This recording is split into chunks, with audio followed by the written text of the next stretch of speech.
Going to be heading out of Washington State into Oregon soon, but what a beautiful drive. Take next right. We're now in Oregon State. Wow, this is state 22 I think, isn't it? Gosh, I don't know what he's doing. Got to go up this really steep part of the bridge and it's quite nerve-wracking, isn't it, Gary? Just a bit. And you've got no choice. This is how you've got to do it, isn't it, babes? Yeah, this is part of the bridge. And it's got to be that steep to let all the international shipping through onto the river. So are we expecting it to go down the other side? Yes. Oh God, it's like a roller coaster. I don't think I was expecting this. I'm quite nervous about going this way. Are you? There's no choice though, is there? Unless we ship her over. Okay, here we go. It doesn't seem as bad as you're coming closer to it though, does it, babe? Although, oh gosh, excuse the filming. It feels like it's going everywhere. Bouncing up and down. What a feat of engineering though, so that all the ships can get underneath this bridge. It really is quite steep. How's the engine feeling? It's okay, you have to drop gear in a minute though. Right, well what gear are you in? We're in 5th gear. Oh God, get down! No, we need the speed. Yeah, but you're in too high a gear, Gary, get down. We're getting towards the top here. Gary's dropped the gear down a little, but probably not as much as I'd like. It's a near-on argument. I think it should be in 3rd, he's on 4th. Yes, I'll tell you what. Oh God, thank God the queue's this way, going down, Gary, rather than up. Yeah, you're not wrong. That would be terrifying. What a fantastic view. This must be Astoria, is it? It is Astoria, yeah. Wow, it looks beautiful. We're down, thank goodness. That's horrible, isn't it? Pretty high. It's a gorgeous bridge. I love bridges. Look at that. You've heard there's a brilliant maritime museum here, haven't we? Yeah. And apparently there's this guy that sells fish and chips that's really near it, that's really good. I don't even like fish and chips normally. I've had more fish and chips here than I've ever had in England. So I don't know what's going on. Parked up over the street, and just by pure coincidence we've stopped at this gorgeous little park, and it's called the Garden of Surging Waves, and it's I suppose you could call it a celebration of the Chinese migrants that came here, isn't it, Gary? It is. It basically celebrates all the Chinese and their Chinese plants and numbers and art, and it's stone, glass, metal and wood, and it's supposed to reflect the confluence of East and West, both new and old. And it's got some beautiful sort of inscriptions, and apparently under the arch there you can hear your voice echo, so I'm going to give it a whirl. I'm in the arch, so hello, hello, hello. Am I doing it right, Gary? I think so, yeah. You're in the moon gate. I'm in the moon gate. Yeah. A new life in the van. I didn't hear it echo very much. You come in and do it, see if it works for you. You're doing it now, go on then, Gary. Okay, I'm doing it now. Can you hear the difference? Yeah, I suppose you can when you're in it. Yeah, when you're in it you can hear it differently, but when you step outside you don't. Isn't this magical? It's great. All together now, a new life in the van. I encourage you to bring along some paper and trace what the writings are as well on these inscriptions. I think that's just absolutely lovely. And this one says, people at birth are naturally good, for their natures are similar, their habits become different. And it's just basically about, you know, life creating things that are perhaps make people do bad things, but people are essentially born good. Went into Columbia River Maritime Museum, and there's specific RV parking just beyond this amazing boat they've got in the car park. You saw it online, didn't you, babes? Yeah. You go separately into this car parking space. What a location. Might be getting lucky. We're hoping there's one just beyond this Cruise America one. Oh, here we go. That is very lucky. I think we've got the last RV slot. Okay. And here's the entrance. We're going to go into the museum, and apparently it was established in 1962 on the 11th of May, I think it was, wasn't it? Yeah. So, gosh, it smells really clean in here. Oh, there's a hurricane simulator. Oh, I don't even know if I want to try that, but I think we should try that. How different is that? It's $2 to feel what it's like in a hurricane.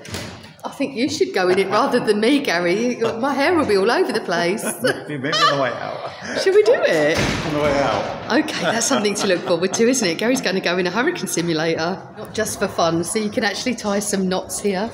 Are you going to have a go? Well, yeah, I mean... Do we? Right, so I'm going to tie this bow line. Okay. And the way you tie a bow line is, so there's your hole in the tree. Okay. And with the end there, the rabbit comes up the hole, goes around the tree, and comes back down the hole.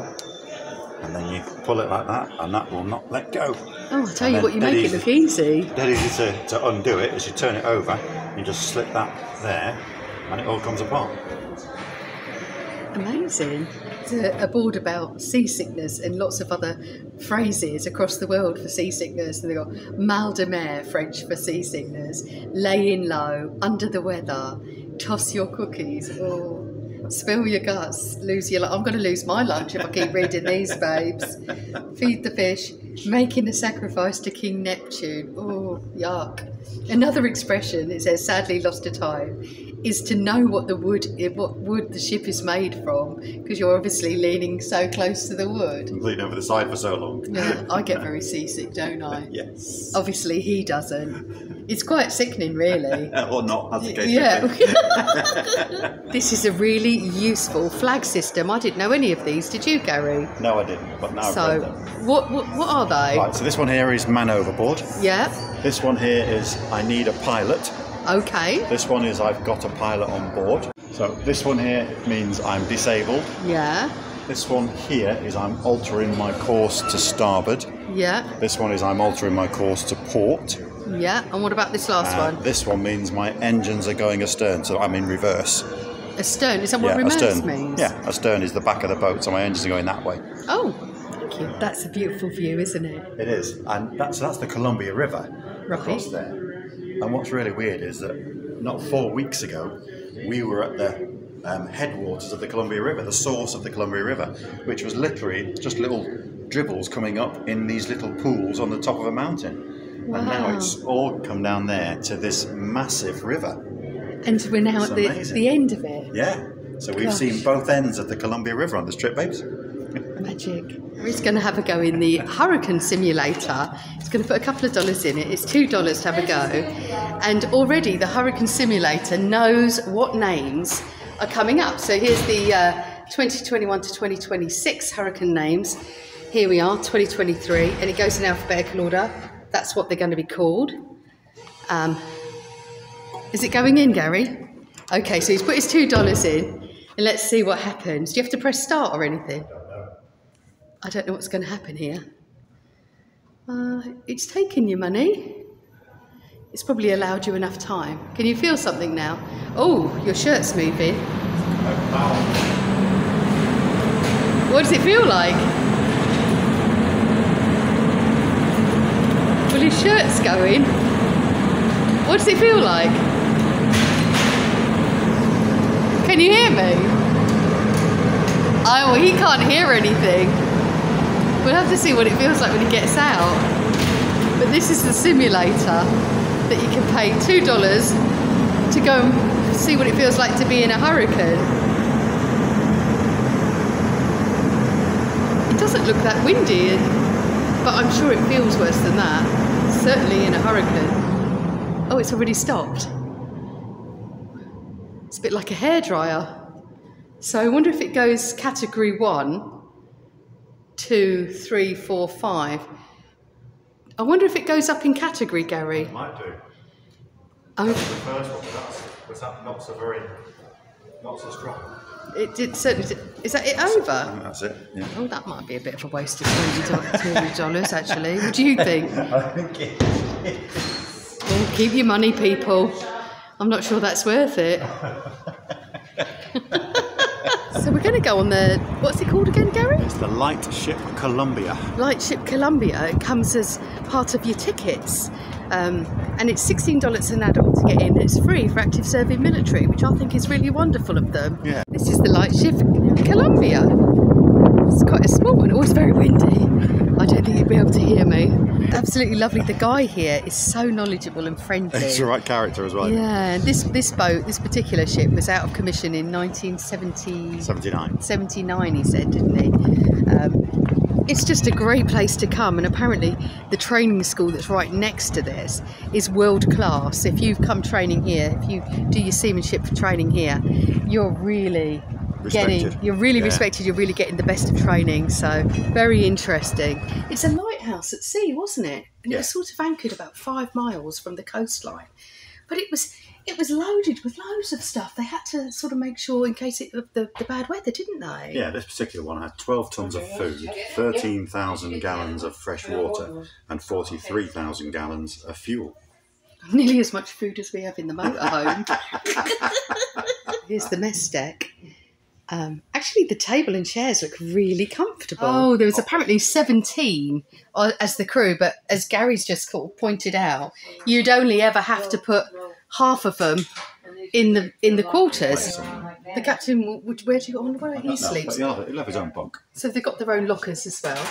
So, you know, there is sleeping areas, but there's no privacy, obviously. Definitely a nicer room. So we think this must be the officers' quarters. It's really quite nice, actually. Well, I say nice, not like I want to sleep here nice, but in comparison. It's the heads. Oh, gosh. Utterly grim, as you would expect. Actually, I suppose it's not too bad. Yeah, it's all right for a ship. I thought you said something else then. I was going to say, all right, Gary, no need for that. Really recommend this as a little tour. It's lovely people here. We've had a really nice time so far. So far it's been great, yeah. There's obviously something quite serious. That smoke plume is huge. And it's climbing up the hill, so and there's a house up there as well, look. On oh the gosh, ridge. I hope they're all right.